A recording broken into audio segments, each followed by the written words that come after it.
జరిగిన సంఘటన ఏంటి, మీకు ప్రభుత్వం నుంచి ఏమైనా న్యాయం జరిగిందా, మీరు ఏ విధమైనటువంటి న్యాయం కోరుకుంటున్నారు అని అడిగాం.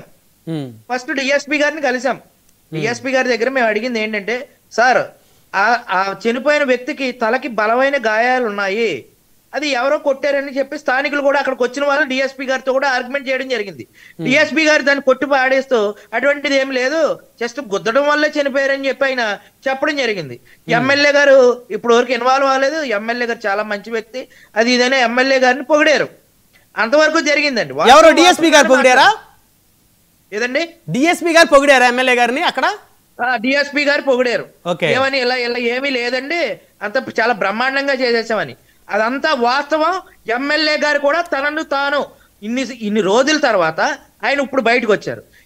విచిత్రం ఏంటో తెలుసండి, అక్కడ నిన్న మొన్నటి దాకా కలిసి ఉన్నారు, ఇప్పుడు ఈ 2 రోజుల మధ్య ఏం జరిగిందో నాకు తెలియదు అంటున్నాడు. తన మనిషిని పంపించాడంట ఆయన ఆసుపత్రికి, ఏం జరిగిందో తెలియదంట. ఆ నరరూప రాక్షసుడు ఆమె బయట పని చేసుకుంటే ఆమె చేతులు వెనక్కి మడిచేసి ఆమెను బలాత్కారం చేయబోయాడు. ఒకసారి ఆమె 9 నెలల పాపని ఎత్తుకెళ్ళిపోయి, నువ్వు నాతోటి శారీరకమైనటువంటి సంబంధాన్ని నువ్వు అంగీకరిస్తేనే, లేదే నువ్వు ఒప్పుకుంటేనే నీ పిల్లని నీకు ఇస్తానని చెప్పి చెప్పడం జరిగింది. ఇదంతా పోలీసు వారికి చెప్పారు. పోలీసు వారికి అన్ని కూడా వారి కౌన్సిలింగ్ ఇవ్వడం కూడా జరిగింది. ఇన్ని విషయాలు జరిగినప్పుడు కూడా ఆ సొంత నియోజకవర్గంలో ఎమ్మెల్యే గారికి తెలియదంట, బయట నుంచి వచ్చి గొడవలు ఎట్టేస్తున్నారంటండి. మరి ఏం మాట్లాడుతున్నారు? ఇంతవరకు వీరయ్య చౌదరి గారు చనిపోతే ఆ రోజు సాయంత్రమే హోంమంత్రి గారు పెద్ద ప్రెస్ మీట్ పెట్టి లోకేష్ బాబు గారు వాళ్ళ ఇంటికి వెళ్ళి పరామర్శించారు. అది కూడా కుటుంబ కక్షలతో చనిపోయారుగా, అతను తెలుగుదేశం కదా. ఇప్పుడు చనిపోయిన ఈ వ్యక్తి కూడా పూర్తిగా 40 ఏళ్ళుగా తెలుగుదేశంలోనే ఉండి తెలుగుదేశం ఒక కార్యకర్తగా పనిచేసి తెలుగుదేశం విజయాల్లో కీలక పాత్ర తన ఓటు ద్వారా చేసినటువంటి వ్యక్తి చనిపోతే ఇంతవరకు కూడా 16 రోజుల తర్వాత కలుగులో ఉన్న ఎలక బయటకు వచ్చినట్టు ఇప్పుడు ఎమ్మెల్యే గారు మాట్లాడటం అనేది చాలా దురదృష్టకరం. ఎమ్మెల్యే గారు ఫస్ట్ ఎప్పుడు మాట్లాడాలి, తన మనిషిని పంపించినప్పుడు అక్కడ విషయాలే తెలియదని చెప్తున్నారు. ఇప్పుడు క్లియర్ కట్ గా మీరు లైవ్ విని ఉంటారు. బయట నుంచి వచ్చిన వాళ్ళు ఇలా చెప్పండి అలా చెప్పండి అని చెప్పలా, మొత్తం కేసు నీరు గచ్చారండి. ఈ కేసులో ఈ హరిశ్చంద్ర ప్రసాద్ అనే వ్యక్తికి పూర్తిగా ప్రలోభాలకు గురి చేసి నువ్వు మన ఇంటి మీదకి వచ్చి వాళ్ళు గొడవ చేశారు, నువ్వు వాళ్ళని చంపుతావా, నువ్వు చస్తావా అని చెప్పి ప్రలోభాలకు గురి చేసి అతన్ని ఈ హత్యకి ముందుగా 7 రోజుల ముందు నుంచి ప్లాన్ అండి. ఈ హత్యకి సహకరించినటువంటి ఇంకో వ్యక్తులు ఉన్నారు.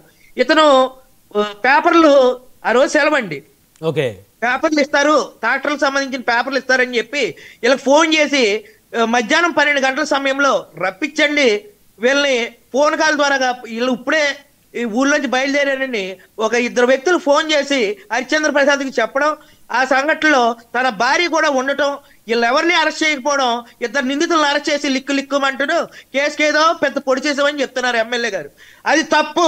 ఎమ్మెల్యే గారు అబద్ధాలు ఆడతారు. డైరెక్ట్ గా డిబేట్ కి రమ్మనండి ఎమ్మెల్యే గారిని. ఎందుకు బాధిత కుటుంబంలో ఇంతవరకు ఆదుకోలేదు అంటే ఇప్పుడు ఆయన ఏం చెప్పారంటే, అయ్యప్ప గారు ఒక్క నిమిషం, ఆయన ఇప్పుడు ఏం చెప్పారంటే, పెద్ద కర్మ అయిపోయిన తర్వాత నేను వెళ్ళి పరామర్శిద్దామని చెప్పేసి అనుకున్నాను, డిస్టర్బ్ చేయటం ఎందుకు అని చెప్పేసి అని చెప్పారు ఆయన. ఇప్పుడు పెద్ద కర్మ అయిపోయిన తర్వాత ఆదుకుంటారా? అంటే లింగ సముద్రంలో ఒక వ్యక్తి చనిపోయి 2 రోజులు అయింది సార్. ఆ పక్క గ్రామం వెళ్ళి ఈయన పరామర్శించాడు, పక్క నియోజకవర్గంలో వెళ్ళి పరామర్శించారు. అంటే ఒక 3 వ్యక్తులు, ఒక 2 వ్యక్తులు మంచాన పడిపోయారు, ఒక వ్యక్తి చనిపోయారు, ఒక కుటుంబమే చిన్నాభిన్నం అయిపోయింది. వాళ్ళు కూడా తెలుగుదేశమే. కనీసం పోస్ట్ మార్టం ఆసుపత్రికి కన్నా వెళ్ళావా? కనీసం ఆసుపత్రికి కనీసం ఫోన్ అయినా చేసావా? నిన్న ఫోన్ చేసావు, ఎప్పుడు ఫోన్ చేసావు? నిన్న ఆయన ఫోన్ చేయాల, ఆయన బావమరిది గారు ఫోన్ చేశారు. ఎప్పుడు? నేను సంఘటనా స్థలంలో పరిశీలించి ఇప్పుడు వరకు సంఘటనా స్థలంలో చెప్పులు సీజ్ చేయలేదు. సంఘటనా స్థలంలో ఫార్చ్యూనర్ కి సంబంధించినటువంటి విడి భాగాలు అనేక ఉన్నాయండి పొలాల్లో, అవి చేయలేదు. రఫ్ స్కెచ్ ఎలా వేస్తారు, సీన్ ఆఫ్ అఫెన్స్ ఎలా ప్రూవ్ చేస్తారు, అసలు కేసు దర్యాప్తు చేస్తున్నారా? డిఎస్పీ గారు భజనేమో ఎమ్మెల్యే గారు చేయడం, ఎమ్మెల్యే గారు భజనేమో డిఎస్పీ గారు చేయడం. అంటే మీరు బదిలీ చేసుకుంటారా? ఇంతవరకు నేను ప్రభుత్వం తరపు నుంచి అగ్రెసివ్ ప్రకటిస్తాను, దీని మీద లా అండ్ ఆర్డర్ ఇష్యూ కాకుండా చూస్తాను అని ఏమైనా చెప్పారా? ఏమైనా చెప్పారండి?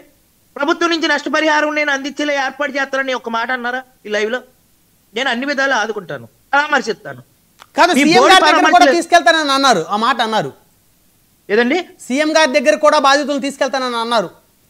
సీఎం గారి దగ్గర బాధితులు మీరెందుకండి? వీరయ్య చౌదరి గారికి ఇలాగే బాధితులు వాళ్ళ ఇంటికి తీసుకెళ్లారా? ఎక్కడో కుప్పం నియోజకవర్గంలో ఒక చెట్టుకు కట్టేసినటువంటి ఒక మహిళ జస్ట్ సోషల్ మీడియాలో చూసి ఆ రోజు వరాలు ప్రకటించినటువంటి ముఖ్యమంత్రి గారికి, అలాగే హోంమంత్రి గారికి, లోకేష్ బాబు గారికి తెలియలేదండి. ఇలా టీడీపీ కార్యకర్తలు, ఏ పార్టీ కాదు. ఇక్కడ మళ్ళీ జనసేన అంటారేంటి ఎమ్మెల్యే గారు? జనసేన అని ఎవరన్నారు?